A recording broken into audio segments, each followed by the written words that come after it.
আমি এখন সমরেন্দ্রলাল সমাদ্দার, ডাকনাম কানু। ওনার সামনে আমি বসে আছি, ওনার সাথে কিছু কথা বলবো। উনি হচ্ছে পানিহাটির শক্তি প্রমুখ লিডার ও জেলার এক্সিকিউটিভ মেম্বার। আচ্ছা সমরদা, আপনার কাছে একটা প্রশ্ন, যে এই তো নির্বাচনটা হয়ে গেল, সোমবার দিন নির্বাচনের রেজাল্ট ফল ঘোষণা হবে।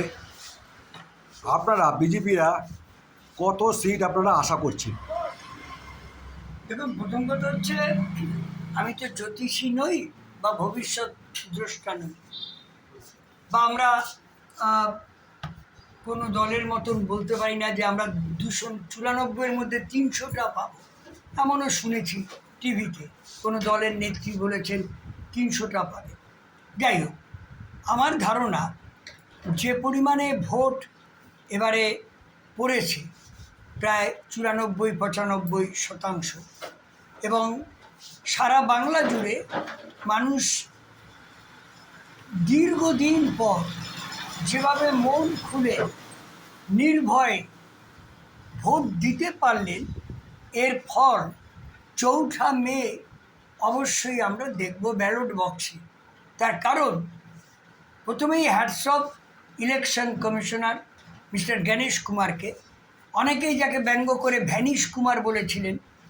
তো সেই দলের নেতা নেত্রীদেরও বলবো যে আপনারা ভ্যানিশ হয়ে যাবেন সত্যি সত্যি এই ভ্যানিশ কুমারের জন্য। গণতন্ত্রে সবাই ভোট দেবে, আমি আমার পছন্দের মানুষকে ভোট দেব। হার জিত আছে, কিন্তু হার জিত আছে বলে আমি একটা দলের সমর্থকদের বাড়িতে আটকে রাখবো, রাস্তায় আটকে দেব, এই জিনিস চলতে পারে না। তার ফল এবারে নির্বাচনে পাবে আমার ধারণা আমরা 180-র কমে কোনো মতেই পাবো না, তার বেশিও পেতে পারে।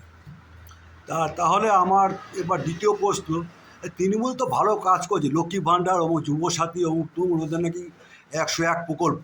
তা আপনারা এত সিট কী করে আশা করছেন আপনারা? এটা ভালো প্রশ্ন, যে তৃণমূল কাজ করেছে প্রকল্পে। সব রাজ্যের রাজ্য সরকারই মানুষ ভোট দেয় তাদেরকে কাজ করার জন্য, কাজের নামে কিন্তু চুরি করার জন্য। আপনি এমন একটা রাজ্যের নাম বলুন যেখানে মানুষ ভোট দেওয়ার পর সেই সরকার কোনো কাজ করেনি। তাহলে দেশের প্রধানমন্ত্রী বা দেশের যে কেন্দ্রীয় সরকার, সেই সরকার 2014 থেকে টানা 3টে টার্মে কিন্তু থাকতে পারতো না, যেটাও একটা রেকর্ড। আপনাকে আমি বলি যে খুব ভালো কথাই বলেছেন, এক কাজ তো করেছে, কিছু কাজ করেনি, এটা তো বাজে কথা। তাহলে 14 বছর কেন রইল, 15 বছর? বামফ্রন্ট তো 34 বছর ছিল। বামফ্রন্ট তো ভূমিহীন মানুষদের জন্য, বর্গাদারদের জন্য যে ভূমি বিপ্লব, কৃষি বিপ্লব, এগুলো করে, আজকে অস্বীকার করে লাভ নেই। আমাদের মতন মানুষদের যে জন্ম, রাজনৈতিক জন্ম, এটা কিন্তু সিপিআইএমের বিরোধিতার মধ্য থেকে। সেদিন আমরা প্রচণ্ডভাবে আক্রান্ত হয়েছিলাম এবং আমরা আমাদের রাজনৈতিক লড়াই লড়েছিলাম। বাট আজকের জীবনের শেষ সময় এসে এটা স্বীকার করতে বাধ্য যে আমরা কিন্তু যা ভেবেছিলাম, যে ভেবে 2011-য় পরিবর্তন করলাম, লড়াই করে আনলাম, সম্পূর্ণভাবে ব্যর্থ। যদি সিপিএম দল চোর হয়, এরা ডাকাত। আপনি বলুন তো, ভোট শুধু মানুষ, মহিলারা লক্ষ্মীর ভাণ্ডার দেখে দেবে, লক্ষ্মীর ভাণ্ডার দেখলে অভয়ার ধর্ষণ হত্যা দেখবে না। শুধু লক্ষ্মীর ভাণ্ডার দেখবে, কন্যাশ্রী দেখবে, কন্যাশ্রী দেখার সঙ্গে সঙ্গে কসবা ল কলেজে এই তৃণমূলের এক দাদা নেতা, যিনি 15 বছর আগে কলেজ থেকে বেরিয়ে যাওয়ার পরেও, মনোজিৎ নাম তার, অভিষেক ব্যানার্জি খুব ঘনিষ্ঠ একজন, সারা রাত ধরে ওই দলেরই এক নেত্রীকে টর্চার করলেন, অত্যাচার চালালেন। তামান্নার মতন 8 বছরে, সে তো আমাদের দলও করে না, তামান্না করে বামপন্থী দল। তামান্নার পরিবার সিপিআইএমের পরিবার, সেই তামান্নাকে জেতার আনন্দে, বাই ইলেকশনে জেতার আনন্দে বোমা ছুঁড়ে হত্যা করেছিল তৃণমূলের কর্মীরা। তা তামান্নার মা বা সমস্ত বাংলার যারা তামান্না তাদের মায়েরা ভুলে যাবে, অভয়ার মায়েরা ভুলে যাবে। আপনি নিজে মিলিয়ে নেবেন এই পানিহাটিতে দলমত নির্বিশেষে, এমনকি আমি আপনাকে এটা বলতে পারি সিপিআইএম এবং তৃণমূল কংগ্রেস সব দলের বহু সমর্থক এবারে অভয়ার মাকে ভোট দিয়েছে অভয়ার বিচারের দাবিতে, অভয়ার হত্যার বদলা নেবার জন্য, যার মধ্যে প্রত্যক্ষ পরোক্ষভাবে আমাদের এই অঞ্চলেরও কিছু মানুষ যুক্ত আছে। তাই ও সব কিছু হবে না। এক লক্ষ্মীর ভাণ্ডার, কন্যাশ্রী এসব প্রকল্পের নাম বলে মা বোনেদের ভোট পাওয়া যাবে না।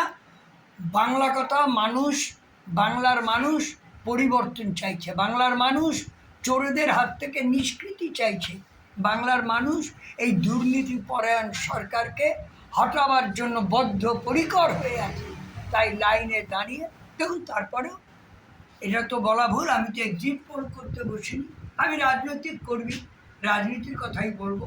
আমার দলের জয় আমি দেখতে পাচ্ছি, কিন্তু ফল উল্টো হতে পারে, ফল নাও হতে পারে। যাই আসুক না কেন সেটা কিন্তু আমরা মাথা পেতে নেব। আর আরেকটা আপনাকে আমরা অ্যাসিওর করতে পারি, আমার সঙ্গে আমার দলের একজন শক্তি প্রমুখ আছে, ও খুব সিনসিয়ার এবং অ্যাক্টিভ শক্তি প্রমুখ। আমরা এটা বলতে পারি যে আমরা কিন্তু জয়লাভ করলে, জয়ের আনন্দে যারা আমাদেরকে অপমান করছে প্রতি মুহূর্তে, যারা অত্যাচারের ভয় দেখাচ্ছে, তাদেরকেও কিন্তু আমরা বুকে টেনে নেব। তাদের বলবো মানুষের মতন থাকো, মানুষের সঙ্গে ভালো বিচার ভাব রাখো, সদ্ভাব রাখো।